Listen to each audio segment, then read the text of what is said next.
আশা করি প্রত্যেকে আমরা ভালো আছি, সুস্থ আছি। বাংলাদেশের অন্যতম শিক্ষা বিষয়ক ফেসবুক পেজ সহজশিখি.com-এ সবাইকে স্বাগতম, শুভেচ্ছা, অভিনন্দন। আর সাথে আমি বরুণ মণ্ডল।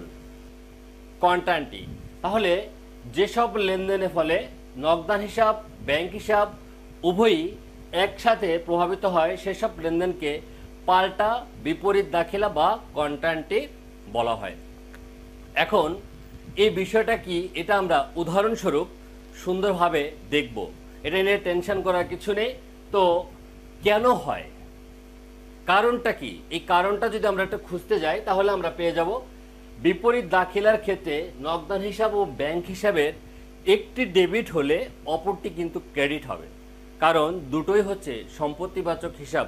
এখন আমি যদি ব্যাংকে টাকা জমা দিই, একদিকে আমার নগদ টাকা চলে যাবে, অপরদিকে কিন্তু আবার সম্পদ নামে মানে আমার ব্যাংকে টাকাটা জমা হবে। তো নগদান হিসাব এটা কিন্তু সম্পত্তিবাচক হিসাব বা সম্পদ হিসাব, আবার ব্যাংকে জমা টাকা এটাও কিন্তু আমার কাছে কি সম্পদ বা সম্পত্তিবাচক হিসাব। তো একদিকে সম্পদ কমে গেল, অন্যদিকে কিন্তু সম্পদ আবার বেড়ে গেল। তো এজন্য একই সাথে আমাদের বলা হয়েছে কোনো লেনদেনের ফলে যদি একই সাথে নগদান হিসাব এবং ব্যাংক হিসাব একই সাথে যদি প্রভাবিত হয়, তাই সেই ধরনের লেনদেনকে আমরা বলবো হচ্ছে কন্ট্রা এন্ট্রি বা বিপরীত দাখিলা।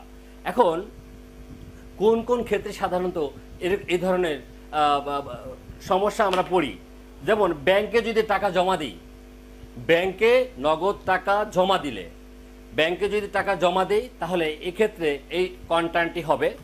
দ্বিতীয়ত আমরা দেখব যে ব্যাংক থেকে যদি ব্যবসার প্রয়োজনে টাকা উত্তোলন করি সেক্ষেত্রেও কিন্তু কন্টান্টি হবে। আমাদের কখনো কখনো ব্যাংক থেকে জমাতিরিক্ত উত্তোলন করা হয়, এই জমাতিরিক্ত উত্তোলনের টাকা যদি আমরা পরিশোধ করে দিই অথবা ব্যাংকে টাকা জমা দিয়ে দিই, সেক্ষেত্রে কিন্তু আমাদের কি হয়, কন্টান্টি হতে পারে। তারপর হিসাবকাল শেষে নগদ উদ্বৃত্তর কিছু অংশ রেখে অবশিষ্ট টাকা কি ব্যাংকে জমা, অথবা নগদ ব্যাংক উদ্বৃত্তের এত টাকা রেখে অবশিষ্ট টাকা নগদ উত্তোলন। এভাবে কতিপয় বিভ্রান্তমূলক মানে কতিপয় লেনদেন আছে যে লেনদেনগুলো আমাদেরকে কি করতে হয়, কন্টান্টি বা বিপরীত দাখিলায় দেখাতে হয়। তো সেই বিষয়গুলো আমরা এক এক করে আমরা দেখব।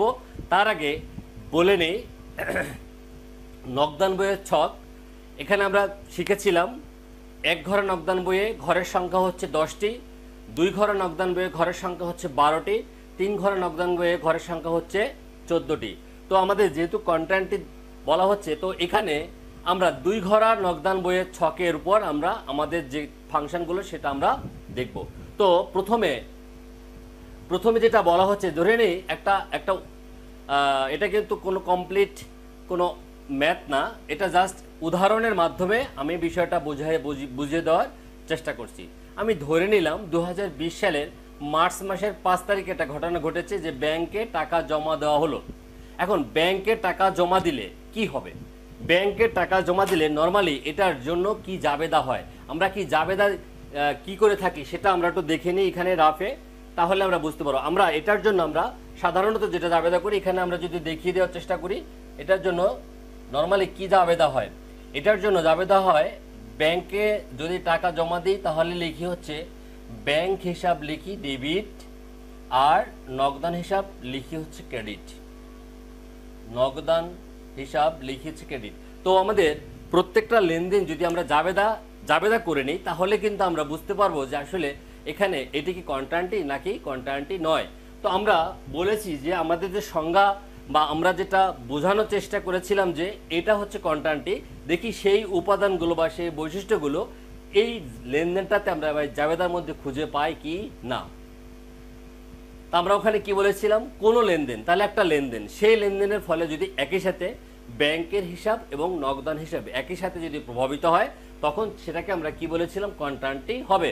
তো আমরা মার্চ মাসের 5 তারিখে একটা লেনদেন ঘটেছিল, সেটা হচ্ছে ব্যাংকে টাকা জমা দেওয়া হলো। তাহলে ব্যাংকে কত টাকা জমা দেওয়া হলো, ব্যাংকে ধরে নিলাম 5,000 টাকা জমা দেওয়া হলো বা 50,000 টাকা জমা দেওয়া হলো। এটার জন্য জাবেদা কি, এটার জন্য জাবেদা হচ্ছে ব্যাংক হিসাব ডেবিট টু নগদান হিসাব ক্রেডিট। তো লিখলাম ব্যাংক হিসাব ডেবিট টু নগদান হিসাব ক্রেডিট। তাহলে এখানে ব্যাংক হিসাব ডেবিট এবং নগদান হিসাব ক্রেডিট, তাহলে ব্যাংকও আছে আবার নগদও আছে। এবং আরেকটা কথা বলেছিলাম যে একটা হিসাবের বিপরীতে কিন্তু একটা হিসাব যদি ডেবিট হয় তাহলে অন্য হিসাবটা ক্রেডিট হবে। দেখে নাও যে ব্যাংক হিসাব যদি ডেবিট করেছি, আবার নগদান হিসাবে আমি কি করেছি, ক্রেডিট করেছি। এখন এমন যদি আরেকটা ঘটনা যদি ঘটে, ব্যাংক হতে টাকা উত্তোলন করা হলো, তখন কি হবে? এখানে তাই হবে যেটা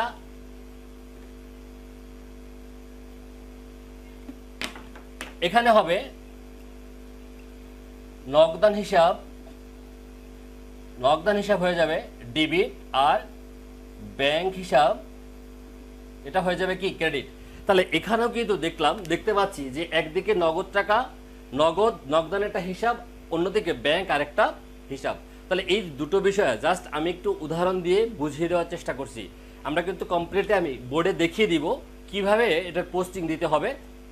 তো জাস্ট আমাদের যে সংজ্ঞাটা আমরা বলেছি, যেসব লেনদেনের ফলে নগদান হিসাব এবং ব্যাংক হিসাব উভয়ই একই সাথে বা একসাথে প্রভাবিত হয়, সেসব লেনদেনকে পাল্টা বা বিপরীত দাখিলা বা কন্ট্রান্টি বলা হয়। এবং বিপরীত দাখিলার ক্ষেত্রে নগদান হিসাব এবং ব্যাংক হিসাবের একটি ডেবিট হলে অপরটি অবশ্যই ক্রেডিট হবে। একটি যদি ডেবিট হয় তাহলে অপরটি কি হবে, অবশ্যই ক্রেডিট হবে। তো সেটা যদি হয়ে থাকে তাহলে আমরা এবার ছকে চলে যাই, আমরা অঙ্কে চলে যাই, তাহলে আমরা বুঝতে পারবো। প্রথম আমরা একটু আগে বলেছিলাম আমরা ধরে নিচ্ছি 2020 সালের মার্চ মাসের একটা ঘটনা। 2020 সালের মার্চ মাসের 5 তারিখে একটা ঘটনা ঘটেছে যে ব্যাংকে টাকা জমা দেওয়া হলো। এটার জন্য জাবেদা হচ্ছে ব্যাংকে টাকা জমা দেওয়া হলো। এটার জন্য জাবেদা হচ্ছে কি, এটার জন্য জাবেদা হবে ব্যাংক হিসাব আমরা লিখব হচ্ছে ডেবিট, আর নগদান হিসাব আমরা লিখব কি, নগদান হিসাব আমরা লিখব হচ্ছে ক্রেডিট। এটা যদি জাবেদা করে থাকি, আমি এটাকে কিভাবে আমি আমার হিসাবের খাতায় পোস্টিং দিব সেটা আমি একটু দেখিয়ে দিচ্ছি। তাহলে আমি প্রথমে যদি মনে করি যে আমি কি করেছি, নগদান হিসাব করছি, আমি এটাকে ধরে নিলাম প্রথম নগদান হিসাব প্রস্তুত করছি। তাহলে নগদান হিসাব, নগদ টাকাটা এদিকে কোথায় আছে, ক্রেডিটে আছে নিঃসন্দেহে। তাহলে আমরা তারিখ লিখব কত, 2020 সাল, মার্চ কত, মার্চে ধরে নিলাম কত, 5 তারিখ। তাহলে এটা আছে নগদান হিসাব ক্রেডিট, তাহলে আমরা কোন দিকে লিখবো, অবশ্যই ক্রেডিট দিকে লিখবো। এবং বিবরণের ঘরে কি লিখবো, বিবরণের ঘরে লিখবো ব্যাংক হিসাব, বিবরণের ঘরে লিখবো ব্যাংক হিসাব। কেন ব্যাংক হিসাব আমরা লিখলাম, কারণ আমরা জানি যে হিসাব প্রস্তুত করব সেই হিসাবের যেদিকে থাকবে, সেই হিসাবটা যেদিকে থাকবে আমরা লিখবো সেদিকে। যেমন নগদান হিসাব আছে ক্রেডিট দিকে, আমরা ক্রেডিট দিকে লিখবো, কিন্তু বিবরণের ঘরে লিখবো তার বিপরীত দাখিলা। কোনটা বিপরীত দাখিলা, হচ্ছে ব্যাংক হিসাব। তাহলে আমরা সেটা লিখে দিলাম। ধরে নিলাম টাকার পরিমাণ ছিল 5,000 টাকা, আমি 5,000 টাকা, আমি এখানে নগদ টাকা 5,000 টাকা আমি লিখে দিলাম, কারণ ব্যাংকে টাকা জমা দেওয়া হলো মানে ব্যাংক হিসাবের জন্য আমার নগদ 5,000 টাকা আমার এখান থেকে কমে গেল। তাহলে আমি একই সাথে নগদান হিসাবও প্রস্তুত করছি, আবার ব্যাংক হিসাবও প্রস্তুত করছি একসাথে, একই হিসাবের মধ্যে। যেহেতু এবারে তুমি যদি ব্যাংক হিসাবের ঘরে লিখি ব্যাংক এবার ডেবিট, তাহলে আমি কোন দিকে লিখবো, টাকাটা অবশ্যই আমি টাকাটা লিখবো এদিকে। তাহলে 2000, আমি তখন কি লিখবো, 2020 সালের মার্চ মাসের কত তারিখ, 5 তারিখ। এবার আমি কি লিখবো, এখানে লিখবো হচ্ছে নগদান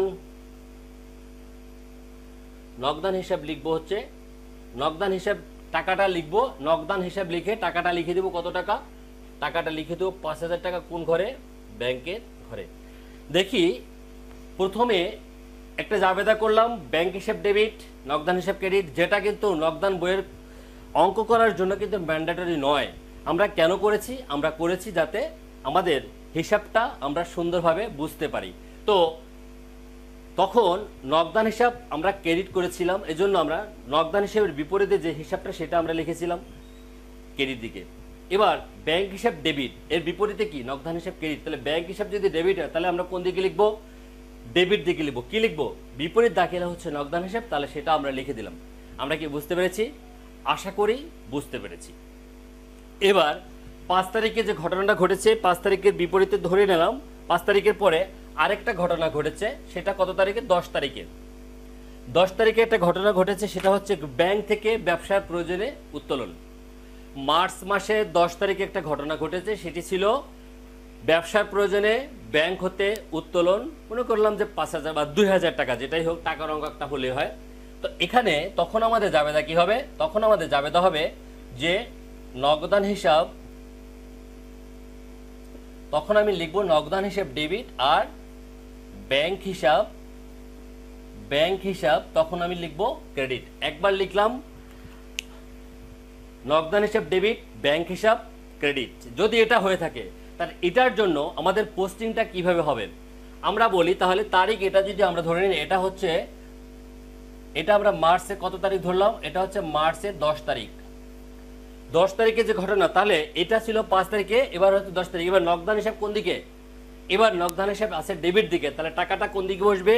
আমরা লিখবো মার্চ মাসের কত তারিখ? 10 তারিখ। এখানে লিখবো হচ্ছে ব্যাংক হিসাব, কারণ নগদান হিসাব যেহেতু ডেবিট, তাহলে আমরা লিখবো হচ্ছে ডেবিট দিকে। এর বিপরীত দেখিলে কোনটি? ব্যাংক হিসাব। তাহলে টাকার অঙ্ক কত আছে? টাকার অঙ্ক আছে, আমি ধরে নিলাম এই ব্যাংকের থেকে টাকা উত্তোলন করা হয়েছে, ধরে নিলাম 10,000 টাকা। আমি সেই 10,000 টাকা আমি ধরে লিখে দিলাম। তাহলে ব্যাংকের নগদের ঘরে কত টাকা বসবে? নগদের ঘরে বসবে হচ্ছে 10,000 টাকা। এবং 10 তারিখের এদিকে লিখলাম আবার, এবার লিখবো হচ্ছে কি নগদান হিসাব, কারণ ব্যাংক হিসাব এবার ক্রেডিট। আমরা কোন দিকে লিখলাম? আবার ক্রেডিট দিকে লিখলাম। টাকার অঙ্ক কত? ব্যাংকের থেকে যেহেতু টাকাটা চলে যাবে, এই জন্য ব্যাংক হিসাবের ঘরে আমরা কত লিখলাম? 10,000। তাহলে এইভাবে লিখলাম। এখন একটু বলে রাখা ভালো, সেটা হচ্ছে যে যখনই আমার একটা লেনদেন কন্ট্রাক্টই হবে, তখন আমি এটা খতিয়ান পৃষ্ঠের ঘরে আমরা এটাকে সিডিও প্রকাশ করতে পারি, অথবা বাংলা ইংরেজিতে ডাইরেক্টলি স্বয়রস্বীকার এই কথাটাও কিন্তু লিখে দিতে পারি। আমরা খতিয়ান পৃষ্ঠের ঘরে আমরা সিও লিখতে পারি অথবা স্বয়রস্বীকার এভাবে লিখেও দিতে পারি। এটা কিন্তু দিতে হবে, অবশ্যই এটা দিতে হবে। ওকে, তো এটা আমরা দুটো জানলাম না, দুটো বিষয় আমরা দেখে নিলাম। এবার 5 তারিখের ঘটনা দেখলাম, এবার 10 তারিখের ঘটনা দেখলাম। এবার ধরে নিলাম 15 তারিখে আরেকটা ঘটনা ঘটেছে। 15 তারিখে কি ঘটনা ঘটেছে? সেটা হচ্ছে আমি ব্যাংকের থেকে টাকা অতিরিক্ত উত্তোলন করেছিলাম আগে কোনো এক সময়, সেই অতিরিক্ত টাকাটা আমি আবার পরিশোধ করে দিব।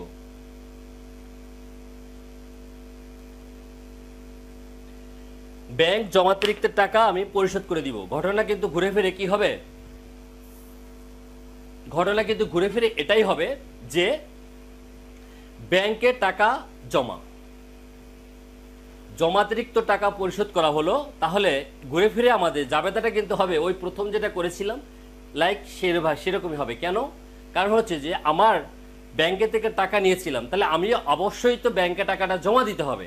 আর ব্যাংকে টাকাটা জমা দিলেই কিন্তু আমার কোনটা হবে? ওটাও কিন্তু একটা কন্ট্রাক্টে হয়ে যাচ্ছে। তো এটা মনের অজান্তে একটা কন্ট্রাক্টে হয়ে যাচ্ছে, তুমি নিজেও বুঝতে পারবে না যে কেন হয়ে যাচ্ছে। কিন্তু যখন তোমার প্রশ্নে বলা থাকবে যে ব্যাংক জমাতিরিক্ত টাকা পরিশোধ করা হলো, তখন কিন্তু তোমার মাথার মধ্যে কাজ করবে না যে কি হলো, এটা কি হবে। কিন্তু ভালো, এই জন্য আমি আলাদাভাবে দেখিয়ে দিচ্ছি, ব্যাংক জমাতিরিক্ত টাকা যদি পরিশোধ করা হয় সেটাও কিন্তু কন্ট্রাক্টে হবে। তো সেক্ষেত্রে আমরা জাবেদা কি করব?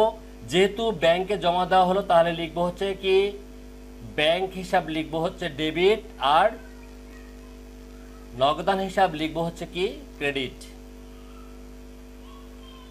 তাহলে টাকার অঙ্ক ধরে নিলাম হচ্ছে 2,000 টাকা। টাকার অঙ্ক কত ধরে নিলাম? 2,000 টাকা। তার জন্য আমাদের পোস্টিং বা আমাদের হিসাবের খাতা কি লিখবো? 15 তারিখেরটা সেই লিখবো, সেই ব্যাংক হিসাব লিখে দিব কি? ব্যাংক হিসাব লিখে দিব হচ্ছে 2,000 টাকা জমা দিলাম।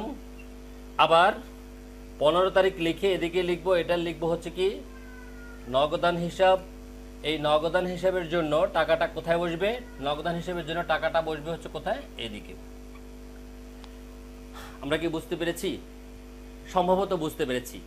এবার আর কোন ধরনের লেনদেন হতে পারে পরবর্তীতে আমরা দেখব যে প্রত্যেকটা সাধারণত 2 ঘরা এবং 3 ঘরা নগদান বইয়ের বিভিন্ন বোর্ডের প্রশ্ন আমরা অ্যানালাইসিস করে দেখতে পারি, বা বিভিন্ন বইতে বলা হয়ে থাকে যে লাস্ট যে একটা এন্ট্রি দেওয়া থাকে, সেটা দেওয়া থাকে যে নগদ উদ্বৃত্ত এত টাকা রেখে অবশিষ্ট টাকা ব্যাংকে জমা দেওয়া হলো, অথবা হাতে ব্যাংক উদ্ধৃতি এত টাকা রেখে এত টাকা উত্তোলন করা হলো, এই ধরনের লেনদেনগুলো কিন্তু কোথায় চলে আসে, এই কন্টেন্টই হয়ে যায়। তাহলে আমরা যদি একটা উদাহরণের মাধ্যমে বলি, ধরে নিলাম যে নগদ উদ্বৃত্তের একটা ব্যালেন্স দেওয়া বা নগদের একটা হিসাব দেওয়া আছে, সেই নগদান হিসেবে যোগ বিয়োগ করে নগদের টাকা আছে, ধরে নিলাম 1 লক্ষ টাকা ব্যালেন্স হয়। কিন্তু বলা হলো যে 1 লক্ষ টাকা হাতে নগদ 1 লক্ষ টাকা না রেখে কিছু টাকা কম, মানে ধরে নিলাম 20,000 টাকা রেখে অবশিষ্ট টাকা ব্যাংকে জমা দিয়ে দাও। তাহলে এই যে হাতে রাখলাম মাত্র 1 লক্ষ টাকা থেকে রেখে দিলাম কত, 20,000, তাহলে 80,000 টাকা ব্যাংকে জমা। তাহলে ব্যাংকে জমা দিলে আমরা কি করি, সাধারণত এটা কন্টেন্টে করে থাকি। তো আমি এখন বিষয়টা কি ক্লিয়ার কিনা তোমাদের কাছে, ক্লিয়ার কিনা, কন্টেন্টের বিষয়টা, কনসেপ্টটা ক্লিয়ার কিনা। কারণ একটা অঙ্ক, এই অঙ্কের একটা, এটা কিন্তু একটা কোনো মানে অঙ্ক বা কোনো গাণিতিক সমস্যা নয়, জাস্ট একটু উদাহরণের মাধ্যমে কন্টেন্টটা বোঝায় দেওয়ার চেষ্টা করা হচ্ছে। তো আমি আবার একটু প্রথম থেকে একটু আসি যে কন্টেন্টটি বলতে কি বোঝায়।